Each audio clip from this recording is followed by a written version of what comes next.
करेक हेतु अल्पश्रुतं श्रुतवतं परिहासधाम त्वद्भक्तिरेव मुखरीकुरुते बल यत्को किल किल मदो मधुरं विरोधि तच्चाम्रचारु कलिगान करे गहे तू। आराध्य अरिहंत प्रभु के चरणों में अनंत अनंत आस्था के साथ वंदन। शासनपति श्रमण भगवान महावीर स्वामी के चरणों में अनंत अनंत आस्था के साथ वंदन। जिन शासन देव जिन शासन माता को नमन। आत्मज्ञानी सद्गुरुदेव युग प्रधान आचार्य भगवंत के चरणों में अनंत अनंत आस्था के साथ वंदन। आत्मप्रिय मुनिवृंद, आत्मार्थी साधक साधिकाओं, तत्वार्थ सूत्र की चर्चा हमने यहाँ पर स्वाध्याय में शुरू की हुई है। तत्वार्थ सूत्र में प्रथम अध्ययन में ज्ञान का विषय चल रहा है। उसमें हमने कल मन प्रयोग ज्ञान की बात शुरू की थी। अवधि ज्ञान तक हमने समझा। मन प्रयोग ज्ञान के दो भेद बताए, ऋजु विपुलमति मन प्रयोग। मन प्रयोग ज्ञान के दो भेद हैं, एक ऋजुमति मन प्रयोग ज्ञान और दूसरा है विपुलमति मन प्रयोग ज्ञान। मन प्रयोग ज्ञान के दो भेद में ये जो है ढाई द्वीप में रहने वाले संगी पंचेंद्रिय जीवों के मनोगत भावों को साक्षात जानने वाला ज्ञान मन प्रयोग ज्ञान है। मन प्रयोग ज्ञान किसे कहते हैं? तो इसका कार्य क्षेत्र जो है पूरे ढाई द्वीप में रहने वाले देवी संगी पंचेंद्रिय जीव हैं, उनके मनोगत, उनके मन के अंदर जो भाव चल रहे हैं उनको जानने वाला यह ज्ञान है। इसमें सरल रूप, जटिल रूप में या सामान्य रूप में, विशेष रूप में से दूसरों के मन में स्थित रूपी पदार्थ को प्रत्यक्ष जानता है। मन में, मन का विषय है रूपी पदार्थ। मन पुद्गलों से बना हुआ है, तो उसके अंदर में जो चिंतन चल रहा है, जो विचारों के पुद्गलों ने इकट्ठे किए हैं, उतने सूक्ष्म पुद्गल को वो देख लेते हैं। और मन प्रयोग ज्ञान का यह वैशिष्ट्य है कि वह देव, मनुष्य और तिर्यंच सभी के मन में स्थित विचार को जानने की शक्ति रखता है। अवधि ज्ञान की अपेक्षा ये और ज़्यादा विशुद्ध है और सूक्ष्म है कि ये देवताओं के मन की बात, मनुष्य के मन की बात और तिर्यंच पशु पक्षी जो हैं उनके मन की बात भी स्थिर विचार को जानने की शक्ति रखता है, किंतु वह विचार रूपी पदार्थ यानी संसारी जीव के विषय में होना चाहिए। एक बात ध्यान देने योग्य है कि जो अरूपी अमूर्तिक द्रव्य है, मुक्त आत्माएं हैं, उनके संदर्भ में मन प्रयोग ज्ञान नहीं हो सकता। यानी संसार की सारी बातों के बारे में जान लेता है, लेकिन जो अमूर्त तत्व है, मुक्त आत्मा है, उनके बारे में वो नहीं जान पाता। ऋजुमति मन प्रयोग ज्ञान सामान्य ग्राही है, यानी विषय को सामान्य रूप से जानता है। वह केवल उसी वस्तु को जान सकता है जिसके बारे में स्पष्ट विचार किया गया है। जबकि विपुलमति मन प्रयोग ज्ञान, अब दोनों ज्ञान में अंतर किया। ऋजुप्रति सामान्य रूप में जानता है, विपुलमति मन प्रयोग ज्ञान विषय के विशेष रूप से जानता है। यह ज्ञान चिंतित, अचिंतित और अर्धचिंतित, जैसे मन के अंदर तीन बातें ना, कॉन्शियस, सबकॉन्शियस और अनकॉन्शियस।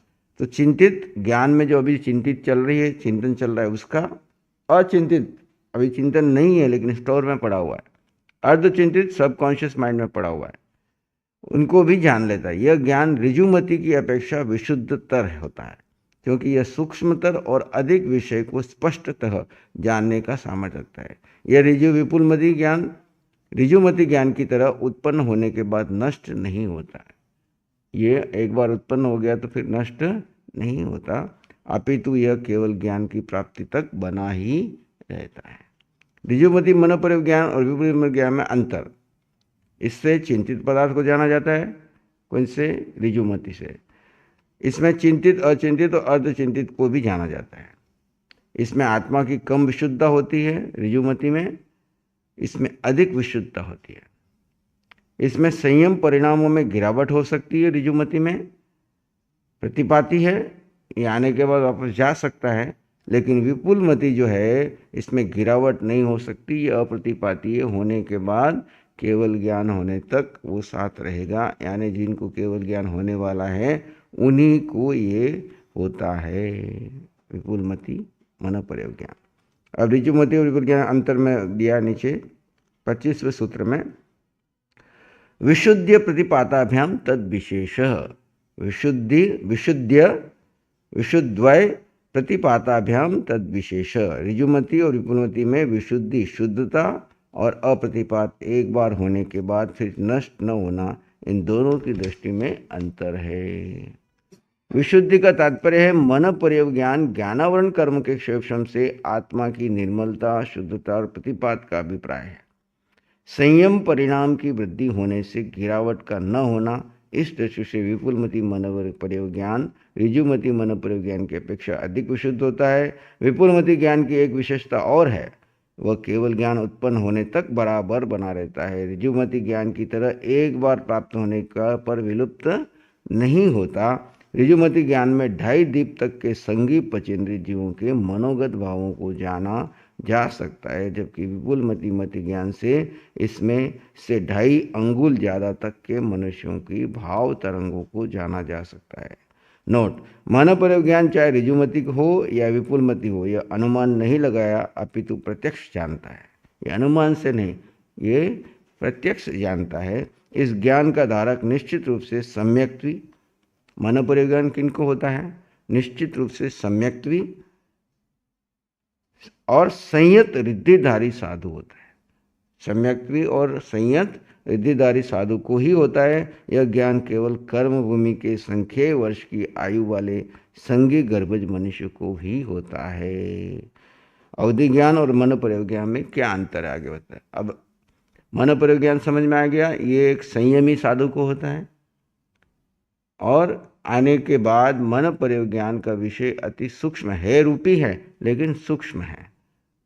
मन प्रयोग ज्ञान ये देवताओं और मनुष्य की भीतर की और तिरंज के मन की बात को जान लेता है।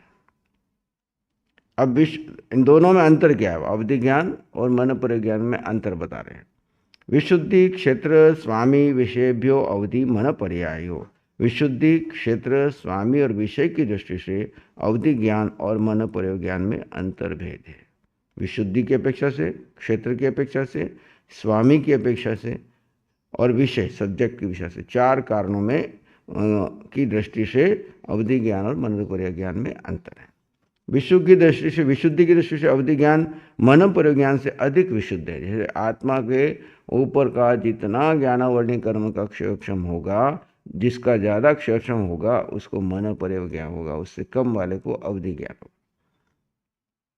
यह अपने विषय को अधिक गहराई से विशुद्ध रूप से जानता है।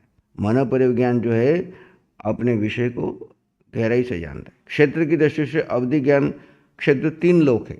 अवधि ज्ञान तीनों लोक में कहीं पर भी कहीं तक जा सकता है, क्योंकि जो अप्रतिपाती अवधि ज्ञान है वो केवल ज्ञान लेकर के जाता है ना, वो गिरता नहीं है। तो उस दृष्टिकोण से भी, और इसका क्षेत्र क्या है? मन प्रयोग ज्ञान क्षेत्र मध्य लोक में 2.5 दीप तक है, नीचे क्षुल्लक प्रतर तक और ऊपर के ज्योतिष मंडल से ऊपर तक ही है। यानी 2.5 दीप में भी नीचे क्षुल्लक प्रतर तक और ऊपर ज्योतिष मंडल के से कुछ ऊपर तक ही है। स्वामी की अपेक्षा से अवधि ज्ञान के स्वामी 4 गतियों, देवगति, मनुष्य गति, तिरंज गति और नर गति के जीव हो सकते हैं। वे मिथ्या दृष्टि भी हो सकते हैं और सम्यक भी, ये संयत और असंयत भी हो सकते हैं। किंतु मन प्रयोग ज्ञान के स्वामी केवल कर्म भूमि में उत्पन्न हुए मनुष्य और उसमें भी संयमी और सम्यक दृष्टि ही होते हैं। मन प्रयोग ज्ञान को अवधि ज्ञानी देवता को भी होता है, नारकी भी होता है, तो सभी 4 गति के जीव इसमें इसे स्वामी इसके, लेकिन इसके स्वामी केवल सम्यक्त्वी और मुनिराज को ही होता है। विषय की दृष्टि से अवधि ज्ञान का विषय कतिपय पर्याय सहित रूपी द्रव्य है, जबकि मन प्रयोग ज्ञान का विषय तो केवल उसका अनंत भाव। अवधि ज्ञान का सब्जेक्ट काफी बड़ा है, सभी रूपी पदार्थों को जानता है, लेकिन उसका अनंतवा भाग, केवल अनंतवा भाग मात्र मनोद्रव्य है। मन के अंदर में जो विचार चल रहे हैं उनको ही जानता है, बाकी सबसे उसका कोई वास्ता नहीं है। तो यह केवल संगी जीवों के मन पर्यायों को जानता है, वो भी संगी जीवों के मन के पर्याय की ही जान पाता है, बाकी सबके विषय में जानता है।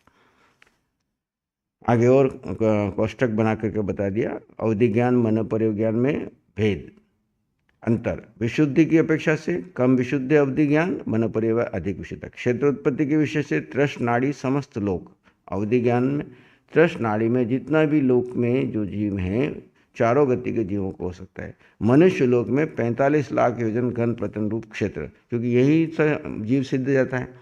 मन परिज्ञान लेने वाला जीव, संयमी जीव, मोक्ष जाने वाला जीव होता है और कर्म भूमि में ही होता है। इस अपेक्षा से मन परिज्ञान मनुष्य लोक में 2.5 द्वीप में 45 लाख योजन में जो फैला हुआ है 2.5 द्वीप, वहीं से होता है।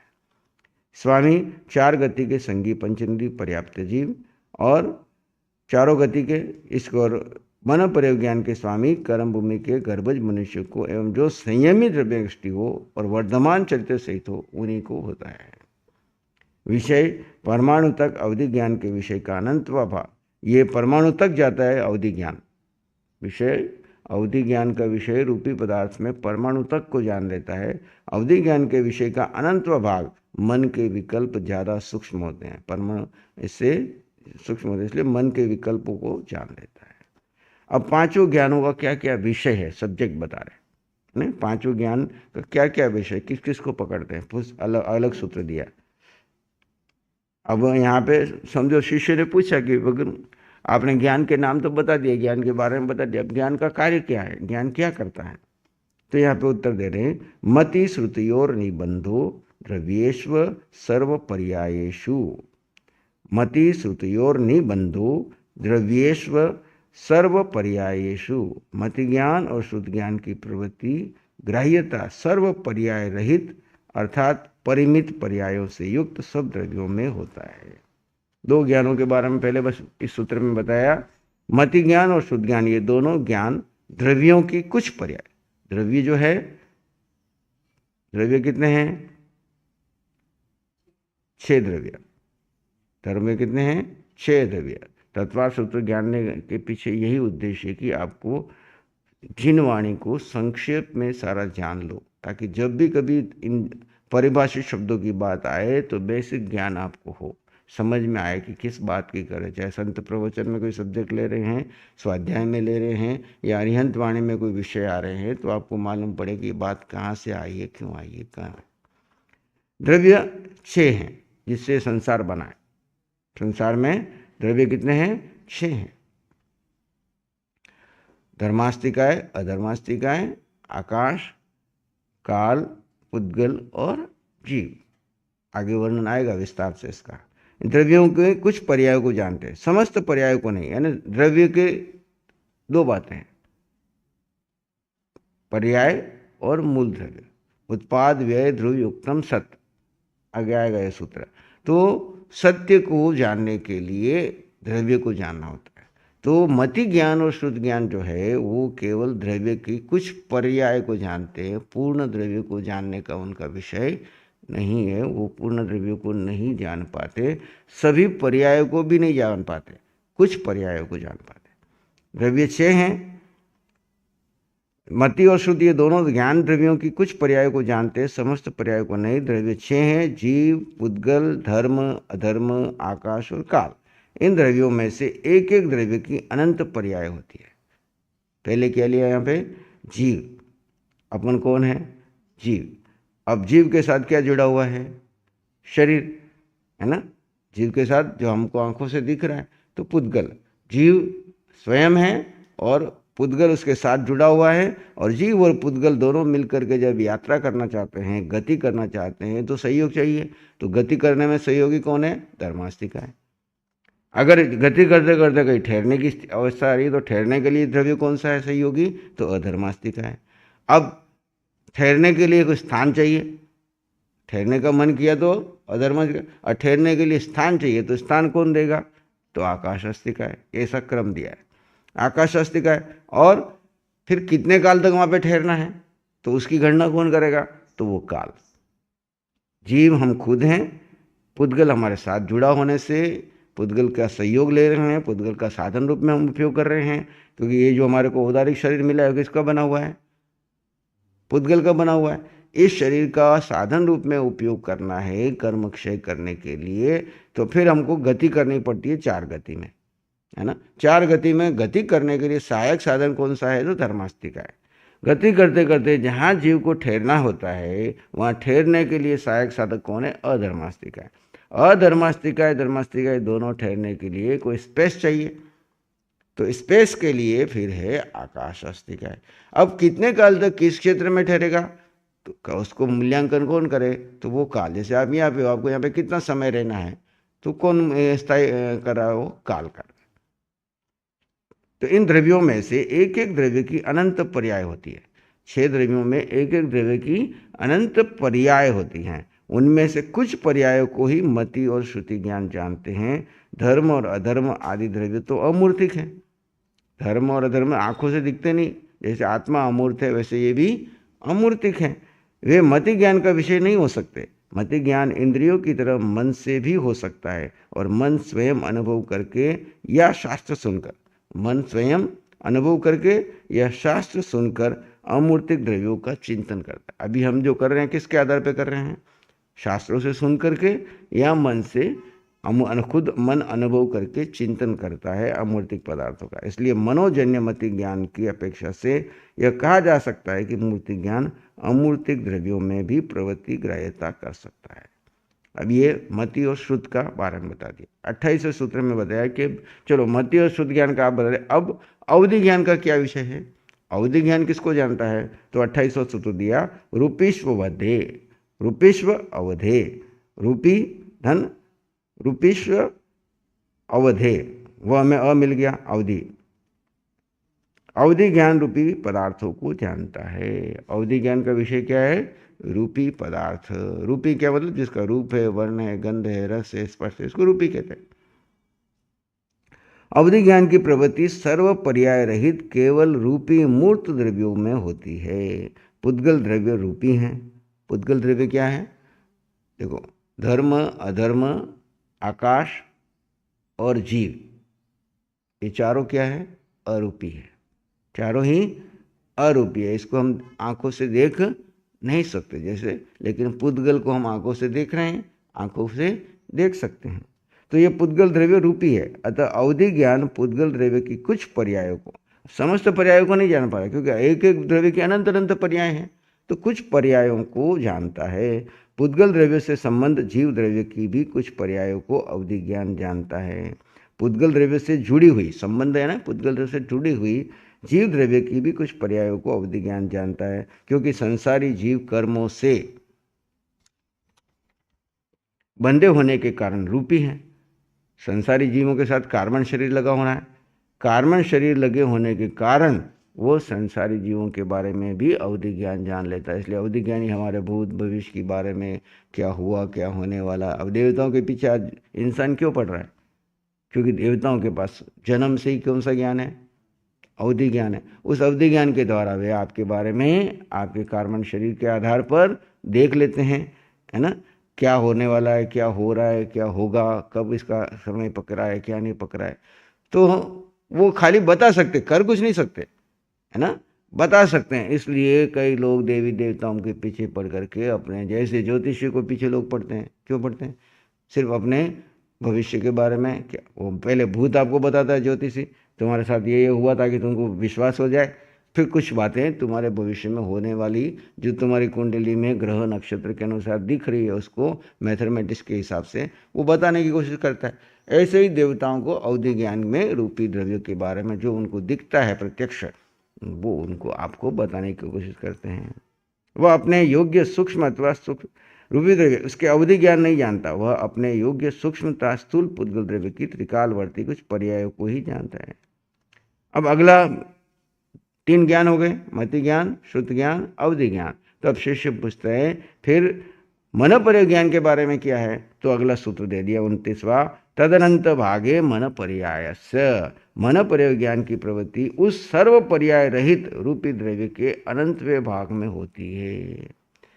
तो मनपर्य ज्ञान का वैशिष्ट्य है कि वह अवधि ज्ञान से भी अधिक अत्यंत सूक्ष्म द्रव्य को जानने की क्षमता रखता है।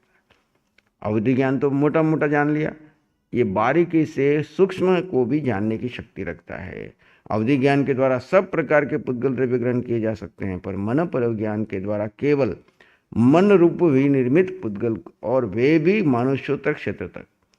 मन में के अंदर जो द्रव्य है उनको, और वे भी मनुष्योत्तर पर्वत यानी ढाईद्वीप तक के मनुष्यों के बारे में ही जान सकते हैं। इसी दृष्टि से मन प्रयोग ज्ञान का विषय अवधि ज्ञान के विषय का अनंतवा भाग है। वह अपने ग्राह्य द्रव्यों को संपूर्ण पर्यायों को नहीं जान सकता। ये विषय हो गया किसका? मन प्रयोग ज्ञान का। समझ में आ गया? चार ज्ञान के बारे में, मति ज्ञान, श्रुत ज्ञान, अवधि ज्ञान, मन प्रयोग ज्ञान, इनके नाम, इनकी क्वालिटी और इनके सब्जेक्ट। अब लास्ट, सर्वद्रव्य पर्यायेषु केवलस्य। तीसरा सूत्र है सर्वद्रव्य पर्यायेषु केवलस्य। केवल ज्ञान की प्रवृत्ति समस्त द्रव्यों और समस्त पर्यायों में होती है। केवल ज्ञान की प्रवृत्ति किसमें होती है? समस्त द्रव्यों और समस्त पर्यायों में होती है। केवल ज्ञान की जो शक्ति है वह केवल एक आदि द्रव्य और कतिपय पर्यायों तक ही सीमित नहीं है। ये एक आदि द्रव्य और कतिपय पर्यायों तक ही सीमित नहीं है। केवल ज्ञान पूर्ण ज्ञान है। कौन सा ज्ञान है? केवल ज्ञान पूर्ण ज्ञान है। यह ज्ञान चेतना शक्ति के संपूर्ण विकास के समय प्रकट होता है। यह ज्ञान शाश्वत यानी निरंतर रहता है, एक बार उपलब्ध हो जाने पर समाप्त नहीं होता।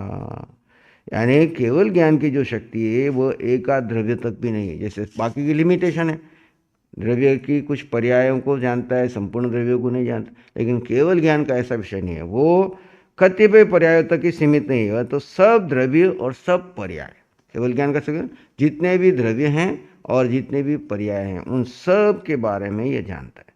केवल ज्ञान पूर्ण ज्ञान है। केवल ज्ञान को इतना महत्व क्यों दिया गया हमारे यहाँ पर? कि ये ज्ञान हो गया मतलब संपूर्ण ज्ञान हो गया। और इस केवल ज्ञान का जो आधार है वो कौन सा ज्ञान है? केवल ज्ञान का होगा कि नहीं होगा इसका आधार क्या है? आधार हमारा भेद विज्ञान। क्या है? जिस जीव को भेद विज्ञान होगा, जिस जीव को भेद विज्ञान होगा उसी को केवल ज्ञान होगा। मति ज्ञान तो आप कितना इकट्ठा कर लो पर उसको केवल ज्ञान होगा जरूरी। श्रुत ज्ञान कितना भी इकट्ठा कर लो जरूरी। लेकिन जड़ और जीव का जिसको भेद हो गया और भेद ज्ञान के आधार पर परिपक्वता लाते लाते वो सम्यक्त्व लाता है। भेद ज्ञान में परिपक्वता लाते क्या करता है? सम्यक्त्व बनता है, और सम्यक्त्व ही आगे यात्रा करते करते भेद ज्ञान में परिपूर्णता परिपक्वता लाते लाते पूर्ण होता है। भेद ज्ञान हमारा शुरू हो गया, लेकिन जब तक इसमें परिपक्वता और पूर्णता नहीं आएगी तब तक केवल ज्ञान नहीं होगा।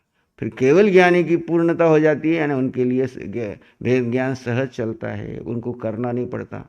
अभी हमको प्रैक्टिस करनी पड़ रही है, हमको डूइंग में जाना पड़ रहा है ना। लेकिन अभ्यास करते करते, जैसे आज रोज ध्यान करने के लिए प्रैक्टिस नहीं करनी पड़ रही क्या?